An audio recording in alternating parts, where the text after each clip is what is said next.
சிவா ஆறுமுகத்தை ஜாமீன்ல வீட்டுக்கு கூப்பிட்டு வராங்க. வீட்டுக்கு கூப்பிட்டு வந்ததும் பைரவி ஆறுமுகத்துக்கிட்ட பேசுறாங்க. என்ன ஆறுமுகம், ஒரு ஆளை கொல்ல கூட நீ தயங்க மாட்டியா? இவ்வளவு பெரிய காரியம் பண்ணிருக்க அப்படின்னு சொல்லிட்டு பைரவி கேக்குறாங்க. உடனே ஆறுமுகம் இருந்துட்டு, நான் யாரையும் கொல்லல, நான் எங்க அம்மா மேல சத்தியம் பண்ணிருக்கேன். அப்படி இருக்கும்போது நானு அடிதடிக்கெல்லாம் போக மாட்டேன் அப்படின்னு சொல்லிட்டு ஆறுமுகம் சொல்றாங்க.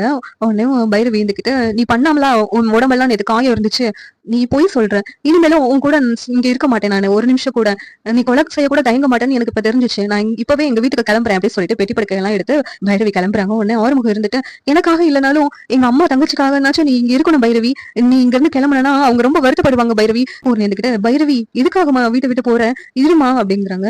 இவ்வளவு பெரிய தப்பு பண்ணிருக்கான் ஆறுமுகம், அப்படி இருக்கும்போது எப்படி அத்தை இவரோட நான் சேர்ந்து வாழ முடியும்? இனிமேலும் ஒரு நிமிஷம் இருக்க முடியாது அத்தை, நான் கிளம்புறேன். இதனால உங்களுக்காகவும் காயத்ரிக்காகவும் தான் இந்த வீட்டுல இருந்தேன், இனிமேலும் இந்த வீட்டுல என்னால இருக்க முடியாது அத்தை அப்படின்னு சொல்லிட்டு பைரவி சொல்லிக்கிட்டு இருக்காங்க. அந்த நேரத்துல சிந்து வராங்க. என்ன பைரவி, தப்பா முடிவு எடுக்காத பைரவி, ஏன் பைரவி, ஆறுமுகம் அப்படி பண்ணிருக்க மாட்டாரு, இதெல்லாம் யாரோ சதி பண்ணிருக்காங்க அப்படின்னு சொல்லிட்டு சிந்து சொல்றாங்க. இனி வேணா எல்லாத்தையும் நம்பு சிந்து, என்னால நம்ப முடியாது, இவன் கொலை செய்ய கூட தயங்கி இருக்க மாட்டான், நான் இங்க இருக்க மாட்டேன், இதனால அத்தைக்காக தான் நான் இந்த வீட்டுல இருந்தது, இனிமேலும் இந்த கொலைகாரனோட ஒரே வீட்டுல நான் இருக்க மாட்டேன், நான் இப்பவே கிளம்புறேன் அப்படின்னு சொல்லிட்டு பைரவி கிளம்புறாங்க. இங்க மகா இருந்துகிட்டு, நம்ம நினைச்சதெல்லாம் நடக்குதுடா அப்படின்னு சொல்லிட்டு இசுக்கி கிட்ட சொல்லிக்கிட்டு இருக்காங்க. இந்த சீரியல் எப்படி நல்லா இருக்கும் நீங்க நினைக்கிறீங்கன்னு கமெண்ட் பண்ணுங்க. இந்த வீடியோ பிடிச்சிருந்தா லைக் பண்ணுங்க, ஷேர் பண்ணுங்க, சப்ஸ்கிரைப் பண்ணுங்க. தேங்க்யூ.